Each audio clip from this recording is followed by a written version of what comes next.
Assalamualaikum warahmatullahi wabarakatuh.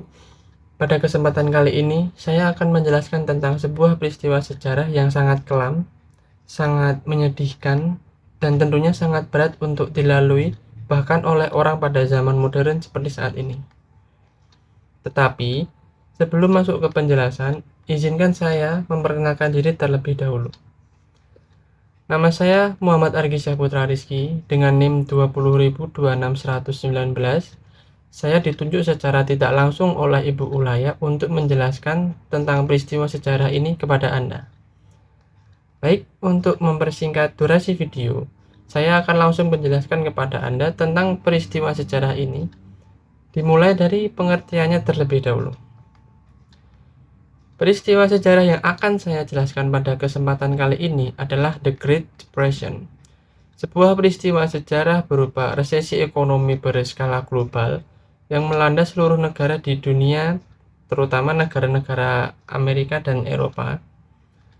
The Great Depression terjadi setelah Perang Dunia Pertama. Meskipun dapat dikatakan terjadi setelah Perang Dunia Pertama, pada faktanya The Great Depression tidak terjadi langsung setelah Perang Dunia Pertama. Jadi, Perang Dunia Pertama berakhir pada 11 November 1918. Kemudian, The Great Depression baru dimulai pada tahun 1929. Ada selisih waktu 11 tahun di situ. Dan pada selisih waktu tersebut, ada peristiwa sejarah juga yang terjadi sebelum The Great Depression. Tetapi bukan Perang Dunia Pertama. Peristiwa sejarah tersebut adalah The Roaring Twenties. The Roaring Twenties adalah sebuah masa dalam sejarah Amerika di mana Amerika mengalami banyak perubahan sosial, perubahan ekonomi, dan perubahan politik yang dramatis pada awal tahun 1920-an. Salah satu contoh perubahan sosial tersebut adalah ketika orang Amerika pada saat itu lebih memilih untuk tinggal di perkotaan daripada tinggal di pedesaan. Perubahan tersebut dapat terjadi karena pada awal tahun 1920-an, Amerika baru saja menang pada Perang Dunia Pertama. Dampak dari kemenangan tersebut akhirnya membuat total kekayaan Amerika meningkat lebih dari 2 kali lipat antara tahun 1920 hingga tahun 1929. Salah satu contoh peningkatan kekayaan tersebut dapat dilihat dari PDB Amerika yang meningkat sebesar 40% dari tahun 1922 hingga tahun 1929. Dampak dari peningkatan kekayaan tersebut adalah orang Amerika perlahan masuk ke dalam budaya konsumerisme yang membuat mereka perlahan merasa tidak nyaman karena selalu melihat iklan yang sama, membeli produk yang sama, mendengarkan musik yang sama, dan lain-lain. Salah satu musik yang orang Amerika dengar pada saat itu adalah musik jazz yang berasal dari orang Afrika Amerika. Baik, mungkin cukup sampai di situ saja sekilas tentang The Roaring Twenties. Selanjutnya akan saya lanjutkan penjelasan tentang The Great Depression. Sebelumnya, saya sudah menjelaskan tentang pengertian dari The Great Depression. Selanjutnya, saya akan menjelaskan tentang penyebab dari The Great Depression. The Great Depression terjadi karena 4 faktor. Faktor yang pertama adalah penurunan drastis dari pasar saham. Dari tahun 1921 hingga tahun 1929, harga saham naik lebih dari 4 kali lipat. Lalu kemudian pada tahun 1928 dan 1929, Bank Sentral Amerika menaikkan suku bunga dengan harapan memperlambat kenaikan nilai saham yang tidak terkendali. Suku bunga yang tinggi menurunkan pengeluaran yang sensitif terhadap bunga dalam pembelian konstruksi dan otomotif, serta menghasilkan output yang lebih rendah dari sektor-sektor tersebut. Para sarjana di bidang ekonomi merasa bahwa ledakan pembangunan konstruksi rumah pada pertengahan 1920-an mengakibatkan kelebihan pasokan perumahan dan pengurangan konstruksi yang sangat besar pada tahun 1928 hingga tahun 1929. Faktor yang kedua adalah kepanikan bank dan kontraksi moneter. Pada tahun 1930, terjadi gelombang pertama dari 4 gelombang kepanikan bank dan kontraksi moneter yang menyebabkan mayoritas nasabah secara bersamaan kehilangan kepercayaan terhadap bank, dan secara langsung hal tersebut berpengaruh pada kelangsungan hidup bank dan menuntut agar tabungan bank mereka segera diganti secara tunai. Faktor yang ketiga adalah standar emas. Beberapa sarjana ekonomi percaya bahwa Bank Sentral Amerika menghasut penurunan besar-besaran dalam jumlah uang yang beredar di Amerika Serikat untuk menjaga standar emas tetap berlaku. Standar emas mengharuskan setiap negara untuk menentukan nilai mata uangnya dalam hal emas dan mengambil kegiatan moneter untuk melindungi harga tetap. Orang asing mungkin telah kehilangan kepercayaan pada Bank Sentral Amerika dan mulai tidak mematuhi kebijakan dari Bank Sentral Amerika. Tetapi dampak dari hal tersebut adalah timbulnya penarikan besar-besaran terhadap emas yang membuat Amerika Serikat terpaksa untuk mendevaluasi harga emas. Faktor yang keempat adalah penurunan tarif peminjaman dan perdagangan global.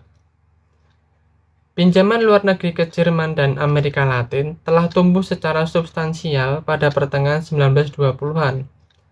Tetapi pinjaman Amerika Serikat di luar negeri menurun pada tahun 1928 dan 1929 karena suku bunga yang tinggi dan pasar saham yang berkembang pesat di Amerika Serikat.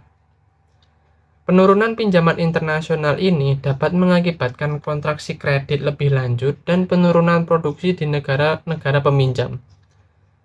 Pada awal tahun 1920-an, terjadi hyperinflasi di Jerman yang membuat otoritas keuangan Jerman merasa ragu untuk menetapkan kebijakan ekspansif untuk memerangi kemerosotan ekonomi karena takut menyalakan kembali inflasi yang sudah terjadi sebelumnya. Setelah mengetahui penyebab dari The Great Depression, maka Anda juga harus tahu akibat dari The Great Depression.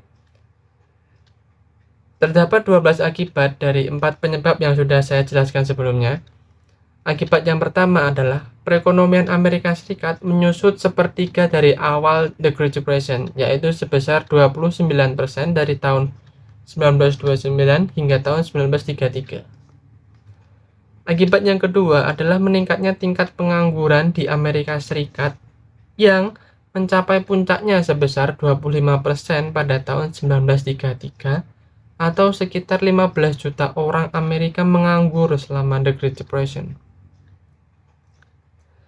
Akibat yang ketiga adalah suku bunga konsumen turun menjadi 25%, sementara harga grosir anjlok menjadi 32%. Akibat yang keempat adalah kegagalan bank untuk mengembalikan bunga antara tahun 1930 dan tahun 1933 yang menyebabkan deposan kehilangan 140 miliar dolar Amerika karena bank menggunakan tabungan mereka untuk berinvestasi di pasar saham. Akibat yang kelima adalah peningkatan tunawisma di Amerika Serikat karena mereka tidak memiliki gaji. Akibat yang keenam adalah penurunan drastis pada harga rumah. Akibat yang ketujuh adalah peningkatan drastis harga komoditas. Akibat yang kedelapan adalah penurunan aktivitas perdagangan internasional secara besar-besaran.